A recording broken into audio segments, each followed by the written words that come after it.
धीरज कुमार जी एक ऐसी पर्सनैलिटी थी जो गरीबों के लिए जिंदा रही, हम जैसे छोटे कलाकारों के लिए जिंदा रही। उन्होंने बहुत लोगों को काम दिया, हर सीरियल में, हर फिल्म में, बहुत फिल्में, बहुत सीरियल बनाई उन्होंने। सबके साथ अच्छे रहे, सबके साथ अच्छा किया, हमेशा गरीबों की सोचते थे वो, हमेशा। उनका बैठक उठक भी जो है हम जैसे कॉमन लोगों में थी, कोई कॉम्प्लेक्स नहीं था उनको, छोटे बड़े का कोई कॉम्प्लेक्स नहीं था। क्यों हमारी फिल्म इंडस्ट्री में थोड़ा कॉम्प्लेक्स रहता है, ये बड़ा है, ये छोटा है, लेकिन धीरज साहब के दिमाग में बात थी नहीं। सबसे मिलजुल के रहते थे, सबकी मदद करते थे, सहायता करते थे, सबको जो है जो उनको डिजर्व करते उनको रोल देते थे, काम करवाते थे, अपने पूरे स्टाफ को बहुत खुश रखते थे। इतना बड़ा ऑफिस, इतना बड़ा साम्राज्य सब छोड़ के चले गए, हमको भी छोड़ के चले गए। बहुत दुखी है सर, हमको बहुत दुख हो रहा है। भगवान की आत्माओं को शांति दे, जहाँ भी रहे खुश रहे, तंदुरुस्त रहे और सबका भला वहां पर भी करें वो।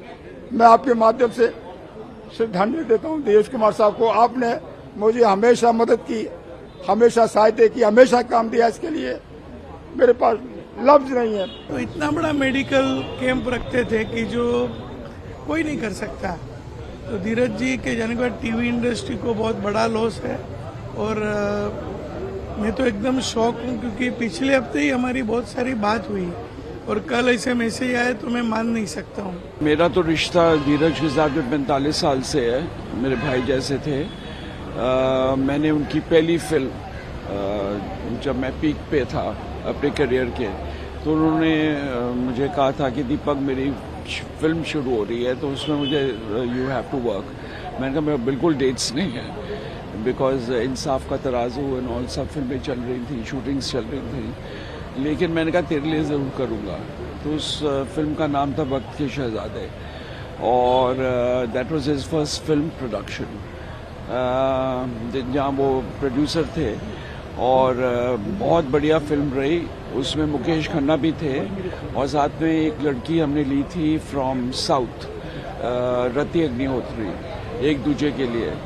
तो उसके बाद हमारा सिलसिला बढ़ता रहा। बहुत बड़ा लॉस है एक्चुअली।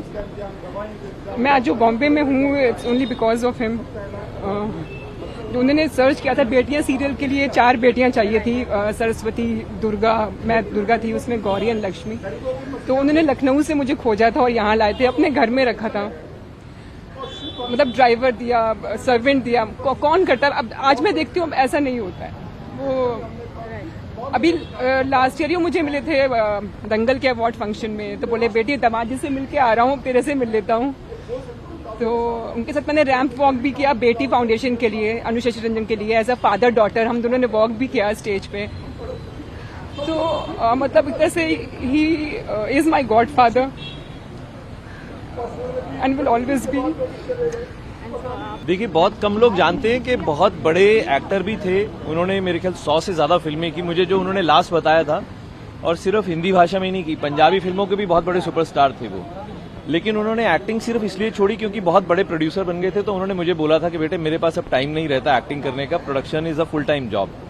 तो जो टेलीविजन शोज में उन्होंने सक्सेस देखा, ओम नमः शिवाय से और फिर घर की लक्ष्मी बेटियां, मतलब उन्होंने वर्चस्व तोड़ा कई और प्रोडक्शन हाउसेस का।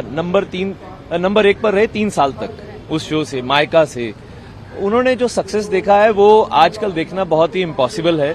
और उसके पीछे सिर्फ ये नहीं कहूंगा उनकी मेहनत थी, उनका दिमाग भी था उसके पीछे, और उनकी एज एन एक्टर जो इंटेलिजेंस थी वो भी उनके प्रोजेक्ट्स में नजर आती। 50 साल से पुराना साथ है।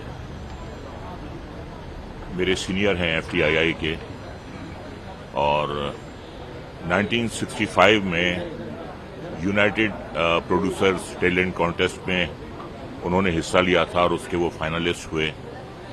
और उन्होंने कोर्स मुकम्मल नहीं किया था, 1 साल का कोर्स करके उन्होंने छोड़ दिया था। फिर उन्हें एक फिल्म मिली थी रातों का राजा। ये इंडस्ट्री तो भेड़चाल है, 40-50 फिल्में मिल गई उन्हें और बदकिस्मती से वो फिल्म चली नहीं। तो जिन्होंने साइन किया था सब विड्रॉ कर गए। समझदार इंसान वही होता है जो वक्त के साथ चले। उन्होंने फिर कैरेक्टर रोल्स करना शुरू कर दिए, प्रोड्यूसर बन गए, और उनका असली नाम जो है वो है पुरुषोत्तम कोचर, पुरुषोत्तम।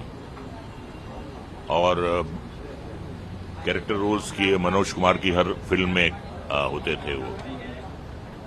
उसके बाद वो टीवी के प्रोडक्शन में आए और बहुत कामयाबी हासिल की उन्होंने। फिल्में भी बनाई, वक्त के शहजादे जिसमें मैंने काम किया था, और उसके बाद उन्होंने कहाँ गए वो लोग नाम का एक सीरियल बनाया था जो फ्रीडम फाइटर्स पे था। फिर एक अदालत बनाई उन्होंने, फिर संसार, तीनों में मैंने काम किया।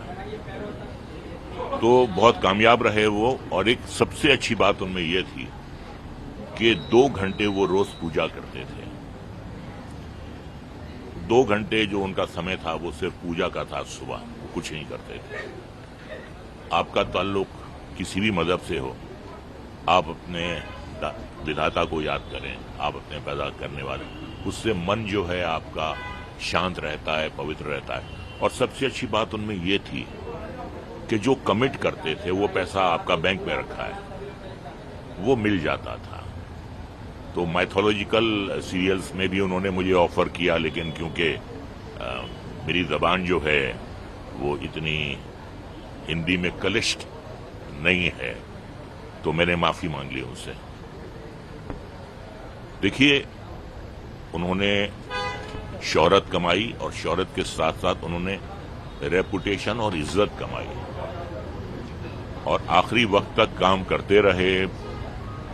मेरी आखिरी उनसे मुलाकात हुई थी मनोज कुमार साहब के जो आखिरी रसूमात थे उसमें उनसे मुलाकात हुई थी। यकीन नहीं आ रहा है कि ये इंसान इतनी जल्दी चला जाएगा। बिल्कुल सेहतमंद थे, फिट थे, और हमने उनकी शादी में भी शिरकत की थी। 1979 में उनकी शादी हुई थी।